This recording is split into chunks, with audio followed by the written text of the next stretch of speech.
Saludamos a esta hora al representante a la Cámara del Partido de la U, Víctor Salcedo. Congresista, buenos días y gracias por acompañarnos en Sigue la W. Un saludo muy especial a toda la mesa de trabajo de Sigue la W y aquí cerrando legislatura.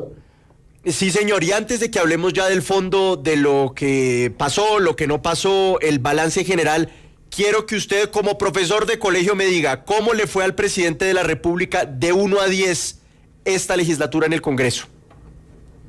Pasó raspando, estoy con la nota suya. 6. Entonces, quiero decir, espéreme un segundito y ya vamos a ir al fondo. Vamos a ir al fondo. Entonces, el representante Víctor Salcedo le pone un 6. Vamos a saludar también al congresista del Pacto Histórico, Alfredo Mondragón. Representante, buenas tardes. Y usted, de 1 a 10, ¿qué calificación le pone al presidente de la República en el Congreso durante esta legislatura? Hola, ¿me escuchan ahí? Hola, bueno, saludarlos a todos, gracias por la invitación. Creo que frente a todas las adversidades que ha tenido el gobierno nacional y nosotros para avanzar en la agenda legislativa, le pongo un 8 al gobierno y un 6 al Congreso. Un 8 al gobierno y un 6 al Congreso. Y ya vamos a hablar de los temas de fondo, pero quiero empezar entonces, ahora sí, para que hablemos de este balance legislativo con el representante Salcedo. Bueno, representante, pasa la reforma pensional, se hunde la reforma a la educación. ¿Cuál es el balance que usted hace del gobierno durante esta legislatura? Lo primero que yo tengo que advertir es que infortunadamente la Cámara de Representantes pasa la reforma pensional por el atajo, por el camino más corto. Me parece que eso para la democracia no es bueno y me parece que el texto del Senado tenía inconvenientes. Tantos inconvenientes traía el texto del Senado que ya el propio gobierno, en cabeza del ministro de la Política, Luis Fernando Velasco, anuncia que va a presentar una ley para ajustar algunos temas de la reforma pensional.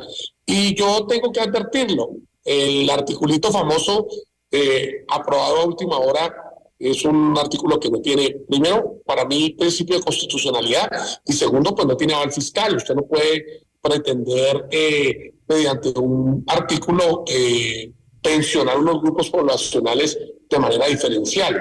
Lo otro es que frente a la gobernanza del sistema ya habíamos recibido una advertencia del Banco de la República para que se corrigiera la designación de quienes van a administrar el fondo, porque el propio banco consideraba que era inconstitucional que ellos mismos los designaran.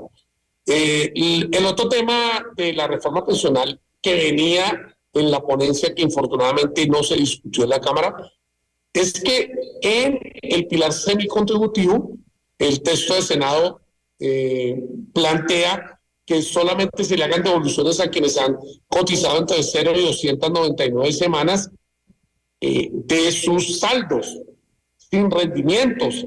Y nosotros en una discusión con la ministra advertimos que eso era como quitarle a un pobre para mandarle a un fondo solidario y darle a otro pobre. Y nosotros incluimos allí que esos saldos deberían de devolverse con un IPC más 3. Si usted revisa ello, pues esa reforma pensional sale coja de esta legislatura. Lo otro es que hay que decir que la reforma de la educación pues se hunde por no tener consensos, por complacer a los señores de FECODE. Y bueno, pues para el gobierno es victoria prohibir los toros, y es victoria que la reforma laboral en 6 meses solamente termine de discutirse el primer debate en la Comisión Séptima, luego de que termine aceptando que se eliminen 23 artículos, pues bueno, cada quien tendrá derecho a celebrar como le parece. Bueno, ahora vamos a preguntarle a su colega, el representante Alfredo Mondragón. Usted le pone un 8 al gobierno y un 6 al Congreso. ¿Por qué? Porque el gobierno nacional hizo todo el esfuerzo de avanzar en la concertación, en presentar todas las reformas que le ha hecho al pueblo colombiano para hacer cambios estructurales en el sistema de salud, en el pensiones, en la laboral. Pero el Congreso de la República se dedicó una porción de ellos a hacer pereza legislativa. Incluso la oposición en la Comisión Séptima, cuando debatían la reforma pensional, se atrevió a pedir a un juez de la República que le concediera el derecho a la pereza legislativa, que le dieran más tiempos para poder presentar una ponencia. Ustedes saben que el tiempo es entre 5 y 15 días y ellos querían tomarse todos los 15 días, que porque así normalmente se hacen. ¿Pero por qué lo hacen? Porque con pereza legislativa entonces querían llevarnos a una especie del filo de la navaja del término legislativo para que se hundiera, porque es que la intención de ellos no era fortalecer, corregir, ajustar las reformas, sino hundirlas. De tal manera que yo creo que el gobierno ha hecho un esfuerzo muy grande. Yo diría que ha sido realmente titánica la labor que ha hecho el gobierno para tratar de buscar consensos y lograr mayorías, que lo ha logrado en unas, en otras no. Pero lo que yo creo es que el Congreso de la República le queda faltando al pueblo colombiano. No puede ser que en 2 años de que ya hayan presentado proyectos de ley de reforma laboral solamente hayamos avanzado en el primer debate. No puede ser que hasta casi 2 años se pudo sacar la reforma pensional cuando han habido esfuerzos tan grandes de concertación. No puede ser que hayan hundido la reforma a la salud básicamente porque le hicieron o priorizaron los intereses de una multinacional que era el que ha financiado varios partidos y que no quiere la reforma de la salud porque le quita los recursos públicos en el manejo de la EPS Sanitas, que es que esta multinacional pues tiene de propiedad. De tal manera que yo creo que al Congreso le faltó mucha más decisión para que el filibusterismo no fuera la cotidianidad del Congreso. Sin embargo, ¿por qué le pongo 6? Porque creo que contra todo pronóstico fue una hazaña del gobierno nacional y de varios colegas de diferentes bancadas que haya salido la reforma pensional. Y es una reforma pensional que no lograron derrotar con las jugaditas de tratar de cambiar el orden del día, de modificar, de decir aplazamiento, de inventarse audiencias a última hora, de hacer recusaciones, absurdas. Todo ese tipo de cosas derrotó.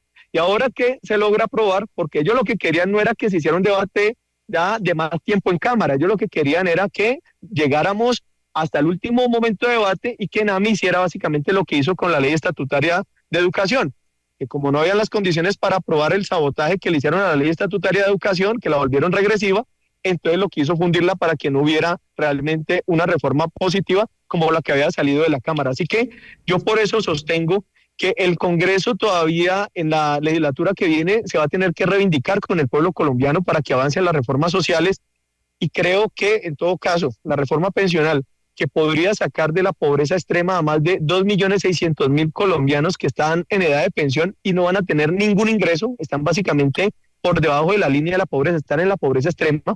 Con esta reforma no se está aprobando un programa que sea específico de un gobierno y que sea temporal. Se está logrando una política de Estado, y es que las personas que estén en esas condiciones de vulnerabilidad van a tener una renta básica que los saque de esa pobreza extrema. Pero además vamos a acabar eso de la competencia entre un régimen público y privado, que lo que hizo fue básicamente que los bancos, dueños de los fondos privados, pues acumularan billones de pesos de las cotizaciones de pensiones y no pensionaran. Así que yo por eso considero que es un logro muy grande lo que se pudo avanzar, pero por supuesto deploro lo que no avanzó o se cayó. Bueno, ¿ustedes qué opinan? ¿Qué calificación le ponen al presidente Petro con las reformas en el Congreso? Pueden opinar ya en nuestro chat, estamos en W Radio Colombia, en nuestro YouTube. Regreso con el representante Víctor Salcedo del partido de la U para preguntarle eso que decía el representante Mondragón, que es que hay una pereza legislativa, que es que están haciendo unas jugaditas no para debatir y argumentar, sino simplemente para romper el quórum, para dilatar, para no debatir y asumir estas discusiones de frente al país. ¿Qué le responde? Lo primero que tengo que decir es que si hacer pereza legislativa es no salir a ser notario del Ejecutivo, pues para mí sí hay una gran diferencia. Por eso digo que la democracia se sacrifica cuando nosotros no discutimos con el tiempo suficiente en la plenaria de la Cámara de Representantes la reforma pensional. A mí me parece que aquí lo que hay es que claro que nosotros tenemos una obligación, y es preparar ponencias, estudiarlas, discutirlas, y que nosotros no somos notarios del Ejecutivo, ni notarios del Senado. La pereza legislativa es la propuesta que hace el gobierno de que adoptemos textos de Senado para precisamente sacar adelante la reforma pensional como se sacó de esa manera. Lo otro es que uno tiene que entender cuál es el papel de la oposición y en la discusión pues nos llevamos los tiempos que allí merece. El gobierno quiso imponer unas reformas y ha entendido con el tiempo que esto no es de imposiciones, por eso la reforma a la salud se cae, por eso la reforma política se cae, por eso la primera reforma laboral se cae. Y quiero recordar que estamos en la segunda reforma laboral. Entonces, aquí lo que hay es que buscar acuerdos, y no acuerdos con las bancadas. Hay que buscar acuerdos con los gremios, hay que buscar acuerdos con la sociedad civil, hay que buscar acuerdos con la gente en la calle. Y eso es lo que no le gusta a este gobierno. Este gobierno oye, pero no escucha. Y al final lo que hay es que repensar que esos proyectos que tiene el gobierno de gran calado social, pues deben de sentar a la mesa a todos los sectores. No deben de hacerse reformas caprichosas persiguiendo a unos o a otros, o pasándole factura a unos o a otros. Yo creo que nosotros no vinimos al Congreso aquí a hablar de multinacionales ni a perseguir a unos o a otros. Yo creo que nosotros no podemos hacer una reforma laboral diciendo que los empresarios son esclavistas y que los trabajadores son esclavos. Yo creo que no se puede presentar una reforma a la salud pensando que representante, las EPS. Lo que hay que buscar son acuerdos. Representante, permítame, antes de su pregunta, Paula, vamos a leer algunos de los comentarios de los oyentes que se conectan a esta hora en nuestro YouTube Live. Dice Martín Hernández: Petro no tiene un Congreso a favor, por tanto todo ese esfuerzo, dice Luis Gamboa, no les da pena, 6 meses hablando de carrotanques y ni una mención a la entrega de tierras. Dice Edgar Candela Rada: el doctor Petro no perdió nada, el primero que perdió fue el pueblo, y segundo, ese Congreso que hay que castigarlos en las próximas elecciones. Bueno, y mucha gente poniéndole calificación a esta legislatura en el Congreso de la República, en ese puntaje al gobierno del presidente Gustavo Petro. Adelante, Paula, con su pregunta. Representante Mondragón, quiero preguntarle si usted no tiene la percepción de que perdieron el tiempo con la reforma a la salud, porque a la final ustedes terminaron haciéndola por derecha. ¿No cree usted que debieron comenzar con la reforma pensional, que de pronto es esa reforma que va a mejorar la imagen que tiene el presidente Gustavo Petro? Bueno, yo creo que ser profetas del pasado pues es muy fácil, ¿cierto? Porque decir, bueno, es que vea que ya se cayó, entonces lo mejor es que hubiera sido primero una o la otra, pues esa es la actividad política, uno asume, ¿cierto? Un análisis, uno hace una revisión y asume retos. Yo lo que creo es que no se pierde el tiempo cuando se le está explicando al pueblo colombiano que evidentemente le llevan décadas robándole los recursos de la salud, se lo andan administrando mal, y que algunas entidades privadas que están en el marco de ese diseño institucional que les permite la ineficiencia y el robo, pues incluso en esas condiciones alguna lo pudo haber hecho bien, y de tal manera que es sensato que busquemos un acuerdo con todos los actores para que haya un nuevo diseño en donde la estructura no sea para robarse los recursos ni para la ineficiencia, pero que sí se aproveche las capacidades instaladas. Y creo que lo que es la propuesta que tumbaron en el Senado, como la propuesta resumida que se ha concertado incluso con algunos gremios, es cómo dejamos de que las EPS no sigan siendo un peaje a los recursos de la salud que afecta básicamente a los prestadores, que el 80% son privados, para que no se diga que nosotros queremos estatizar, sino que queremos que le lleguen de manera oportuna los recursos a todos los prestadores que son los que atienden a la gente, porque si les llegan de manera oportuna podrían mejorar las condiciones laborales de sus trabajadores, pero además prestar atención de manera oportuna a la población, de tal manera de que yo no creo que eso haya sido una pérdida de tiempo. Pero además, yo lo que creo es que se demostró que apenas tumbaron toda esa conspiración que hicieron entre sectores de la doctora Dilian Francisca, con la doctora Norma, con sectores del Partido Liberal, con el Centro Democrático, que conspiraron para que tumbaran la reforma a la salud en el Senado. Precisamente, vea, y la doctora Dilian hoy está con amigos cercanos a ellas operando equipos básicos de salud en el Valle del Cauca, que es una iniciativa que queremos de verdad fortalecer con la reforma a la salud, y ella conspirando por detrás para que se caiga, de tal manera que muy chévere para contratar los equipos básicos de salud, pero no para que sea una política de Estado permanente, de tal manera que yo creo que en eso llamamos a la coherencia a todos los actores. Podemos tener todas las contradicciones, todas las disputas, pero si de verdad sabemos que le sirve, ¿por qué insistir en bloquearlo? Pero además, yo les quiero decir, recuerden ustedes que aquí se han votado infinidad de proyectos de ley, años atrás y ahora, que no hay ni siquiera una sustentación de ponencia suficiente, ni siquiera hay debates de controversia, sino que se aprueban.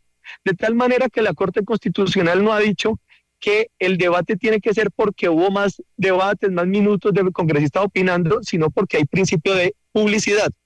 Y la reforma pensional, en el cuarto debate de Cámara, que se acogió lo de Senado, pues en Senado se publicó el 29 de abril, lo aprobado en Senado, y ahí está configurado el principio de publicidad, 45 días.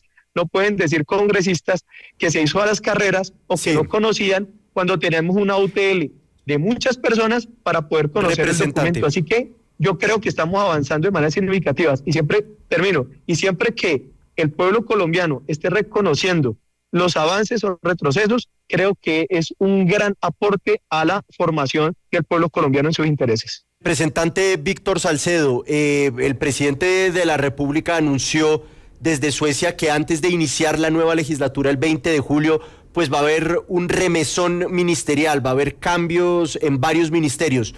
Muy brevemente, para usted, ¿cuáles son esos ministros que deberían salir del gabinete?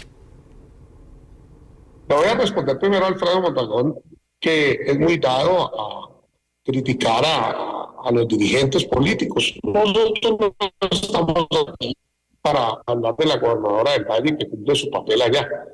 Allá está el Hospital Universitario del Valle y la red hospitalaria para dar cuenta de ello y que el ministro ha reconocido. Lo otro es que para mí hay ministros que pierden el año. El primero que le va muy mal es al ministro de Defensa.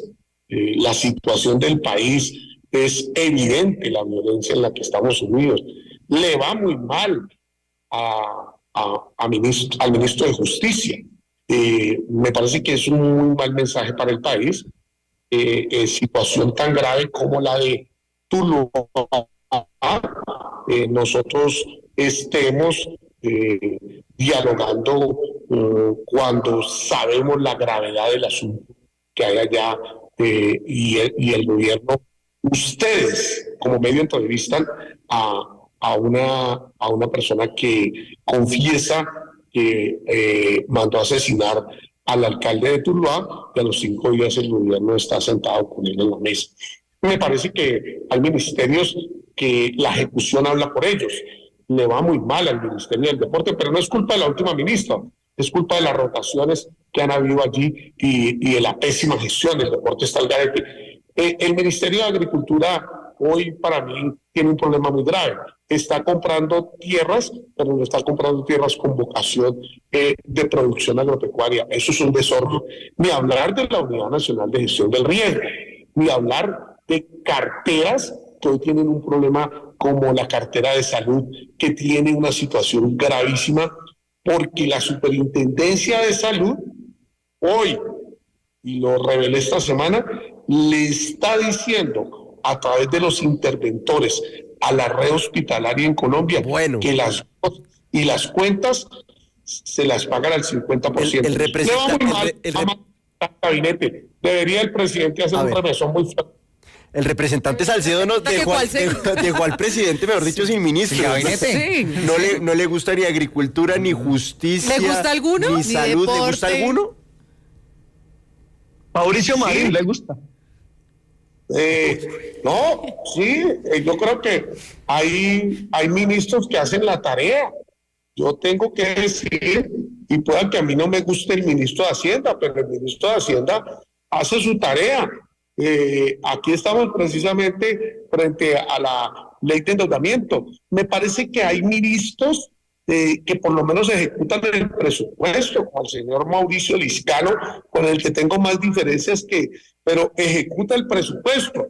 No, yo también tengo que decir que hay ministros que realmente, por ejemplo, yo tengo una crítica con la ministra de Vivienda. La ministra de Vivienda le va muy bien en el tema de infraestructura de acueducto de alcantarillado, le va muy mal en la nueva política de vivienda. Yo en eso tengo que reconocer y no tengo ningún problema en hacerlo. Me parece que la ministra del Medio Ambiente hace su tarea y es una ministra que vale la pena reconocerle también algunas de las cosas. Pero ahora quiero ir al pacto histórico y con su opinión, pues también en crítica, autocrítica, representante Alfredo Mondragón, ¿cuáles son los ministros que deberían dar un paso al costado en esta nueva etapa decisiva de los 2 años que le quedan al gobierno Petro?